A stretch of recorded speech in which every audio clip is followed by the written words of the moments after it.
এখন বাংলাদেশ রাষ্ট্র 1971 সালে একটা রক্তক্ষয়ী যুদ্ধে লক্ষ লক্ষ মানুষের প্রাণের বিনিময়ে দাঁড়িয়ে পতন হয়েছিল। প্রতিশ্রুতি ছিল সকল নাগরিকের জন্য সাম্য, মানবিক মর্যাদার সামাজিক ন্যায় বিচার প্রতিষ্ঠা করা হবে এই রাষ্ট্রে। 53 বছর উল্টো স্রোতে হেঁটেছে। তার মানে 72 সালে যে রাষ্ট্রটার পরিগঠন সংবিধান সহ বিভিন্ন ভাবে হয়েছে, আমরা দেখলাম ওই প্রতিশ্রুতির বিপরীত পথে হাঁটা হয়েছে।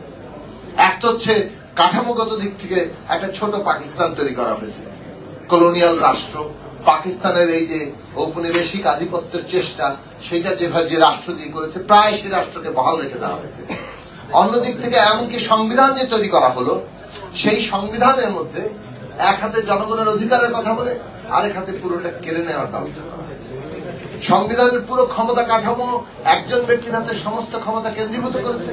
অন্যদিকে সমস্ত কিছুই যেন পাওয়ারফুলের জন্য, যিনি ক্ষমতাবান তাকেই তার জন্য এই জায়গাটা করা হয়েছে। ফলে আমাদের একটা গুরুত্বপূর্ণ পার্থক্যের জায়গা হিসাব করা দরকার। আমরা অনেক সময় মনে করি যে 15 বছরই আওয়ামী লীগই বোধহয় সব দুঃশাসন, ফাঁসিবাদ, কর্তৃত্ববাদ এটা আওয়ামী লীগই করেছে, আর বাকিটা বোধহয় খুব দুধের নহর বইয়েছিল। এটা ভাবাটা ভুল হবে। 72 সাল থেকে এই দেশে দুঃশাসনের একটা চক্র নানাভাবে ক্রিয়াশীল ছিল। মাঝখানে 3-4টা নির্বাচন হয়েছে, সেই নির্বাচনের তুলনামূলক ভাবে মানুষ বেশি ভোট দিতে পেরেছে কিংবা তুলনামূলক ভাবে গ্রহণযোগ্য হয়েছে। এর অর্থ এই নয় যে নির্বাচিত সরকারগুলোর আমলে খুব একেবারে সবকিছু সব ঠিকঠাক ছিল, বরং নির্বাচিত সরকারের আমলেও নির্বাচন নিয়ে প্রশ্ন উঠেছে বলে তত্ত্বাবধায়ক সরকারের দাবি উঠেছিল।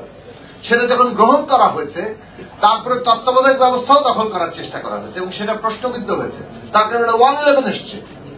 এগুলো বাংলাদেশের রাজনৈতিক ইতিহাসের বাস্তবতা এবং এর দায় রাজনৈতিক প্রধান ক্ষমতাসীন দলগুলোকে নিতে হবে। আওয়ামী লীগ যেমন ফ্যাসিবাদ কায়েম করেছে, বিএনপির কোনো দায় নেই, এটা ভাবার কিন্তু কোনো কারণ নেই। এই ইতিহাস থেকে এই সত্য মুছে গেলে আমরা আবারও একই চক্রের মধ্যে পড়ব, যেন আওয়ামী লীগকে হটিয়ে একটি রাজনৈতিক দল আরেকটা যে ক্ষমতায় যাওয়ার ব্যাপার সমস্যা, সেটা যদি আমরা ভাবি, বিএনপিও ভাবে, তাহলে বিএনপি একটা বড় আকারের বাস্তবতার যে জায়গায় মানুষ এসে পৌঁছেছেন সেখানে ফারাক হবে। বাংলাদেশের দুটো ঘটনা ঘটেছে। একটা হচ্ছে 15 বছরে একটা শাসন ফ্যাসিবাদের পর্যায়ে পৌঁছেছে, আর একটা হচ্ছে 53 বছর ধরে মানুষের এই অভিজ্ঞতা আছে যে এই ভিত্তিটা 53 বছর ধরেই চলছিল। 72 সালে এটাকে প্রতিষ্ঠা করা হয়েছে এবং এই ব্যবস্থাটা থাকলে এই যে হাসিনা সরকারের ফ্যাসিবাদটা আপাতত শেখ হাসিনার বিদায়ের মধ্য দিয়ে গেল, পুরোটা যাবে না।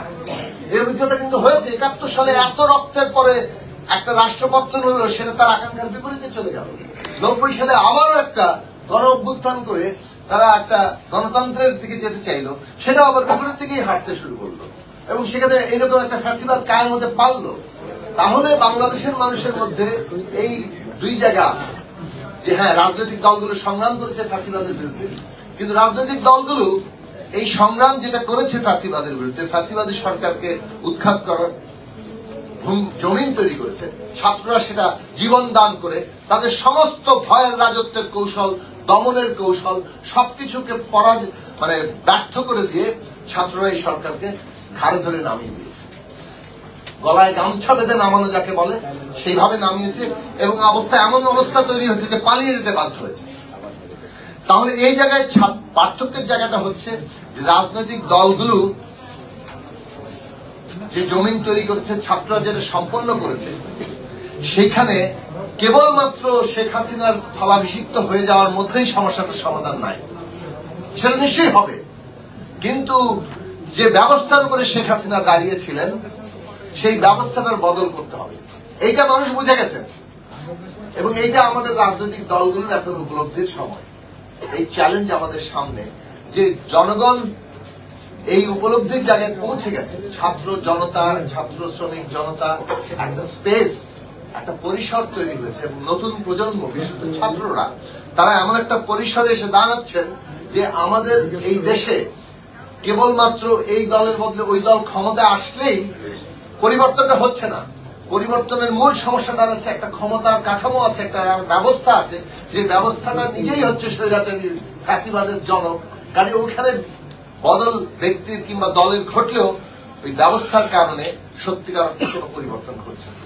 এইবারে মানুষের যে এই চৈতন্যের জায়গা, আমি মনে করি বিএনপি দেশের একটা গুরুত্বপূর্ণ এবং বড় রাজনৈতিক দল হিসেবে এবং এই ফ্যাসিবাদের বিরুদ্ধে সংগ্রামে তাদের যে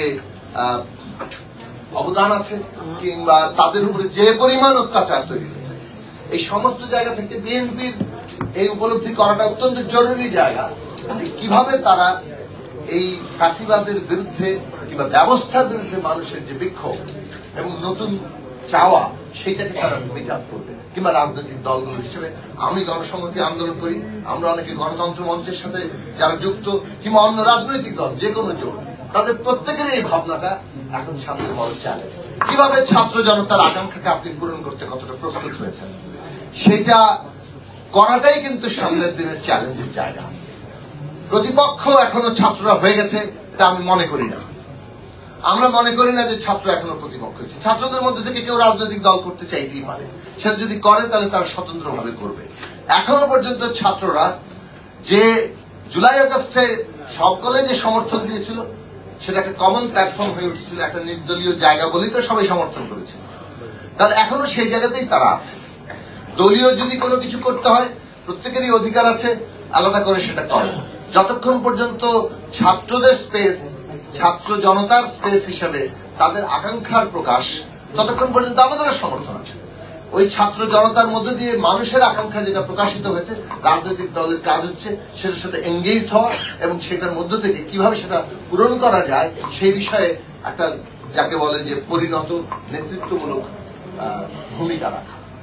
আমার কথা শেষ করে আমি অন্তর্বর্তী সরকারের কাজ হচ্ছে এই যে আকাঙ্ক্ষা অভ্যুত্থানের মধ্যে দিয়ে তৈরি হয়েছে, কিভাবে সেই আকাঙ্ক্ষা পূরণ হবে, রাজনৈতিক দলগুলো কিভাবে সেই জায়গায় পৌঁছাবে, সেইটার জন্য একটা এমন গণতান্ত্রিক ডিসকোর্স কিংবা একটা আলোচনার প্রক্রিয়া শুরু করা যেটার মধ্যে আমরা ওই পৌঁছানোর জায়গাটা সম্পর্কে ঐক্যমত্যে পৌঁছাতে পারি। ঐক্যমত্যটা খুবই দরকার। এটা রাজনৈতিক দলগুলো, শিক্ষার্থী এবং সকল সমাজের অংশের বোঝা দরকার। দেশের ভেতরে এবং বাইরে উভয় জায়গাতেই কিন্তু এখানকার বিরোধকে কাজে লাগিয়ে পাল্টা অভ্যুত্থান অথবা প্রতি অভ্যুত্থান কিংবা অনেকে প্রতি বিপ্লব বলছেন, সেটা ঘটানোর শঙ্কাটা আছে। সেই শঙ্কা একেবারে উড়িয়ে দেওয়ার কোনো জায়গা নেই। সেই শঙ্কা আছে বলেই এখানে রাজনৈতিক ঐক্যমত্য সৃষ্টি করার জায়গা, জাতীয় ঐক্যমত্য সৃষ্টি করার জন্য রূপান্তরের ক্ষেত্রে অত্যন্ত জরুরি রাজনৈতিক প্রশ্ন। এবং সেই প্রশ্নে বড় দল হিসেবে বিএনপিকে অবশ্যই গুরুত্বপূর্ণ ভূমিকা রাখতে হবে এবং সেই নেতৃত্বের জায়গাটা তাদেরকে দেওয়ার ক্ষেত্রে তাদের যদি মানে মানুষের আস্থার জায়গা সৃষ্টি করাটা খুব জরুরি কাজ।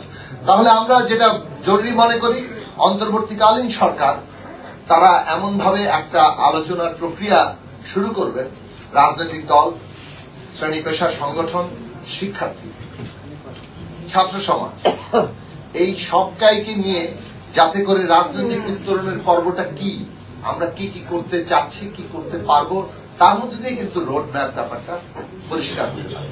রোড ম্যাপ কোন একটি পক্ষ যদি চাপিয়ে দিতে চায় তাহলে এই রোড ম্যাপ গ্রহণযোগ্য হবে বলে আমি মনে করি না। না এটা ফ্রম দি পলিটিক্যাল সাইড, না এমনকি শিক্ষার্থীদের জায়গা থেকে।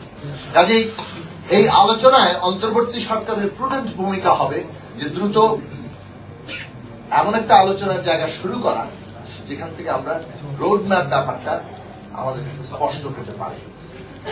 কারোরই অস্থির হওয়ার কিছু নাই এবং কেউ অস্থির হয়েছে বলে আমার কাছে মনে হয়।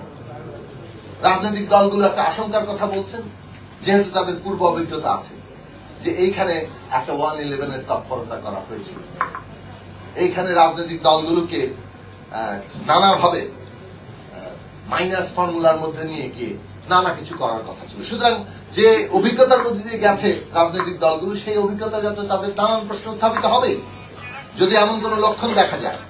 সুতরাং অন্তর্বর্তী সরকারকে এটা বুঝতে হবে যে এই ধরনের কোন কাজ করা কিংবা কোন ইঙ্গিত কিংবা কোন ধরনের তৎপরতা তারা প্রশ্রয় দেবেন না, বরং তারা স্পষ্ট করবেন এঙ্গেজমেন্ট। আবার যে অভ্যুত্থানের শক্তি সৃষ্টি হয়েছে ছাত্র জনতা, যে ছাত্র জনতা চায় ব্যবস্থার বদল, সেটাকে যদি কোনো না কোনো ভাবে আমরা ভাবি যে না এগুলো সময়ের সাথে সাথে পুরনোটাই আবার জায়গা করে নিবে আগের মতো করে, 90-এর পরবর্তী যেভাবে ঘটেছে, এইবার বোধহয় সেটা বড় আকারে আমরা বাধার সম্মুখীন হব। কেননা এই বাংলাদেশের মানুষের যে ঐক্যটা এইবার ছাত্র জনতার মধ্যে দিয়ে তৈরি হয়েছে, সেই ঐক্যটাকে প্রতিপক্ষ বানানো রাজনৈতিক দলগুলোর জন্য বড় আকারের ভুল হবে।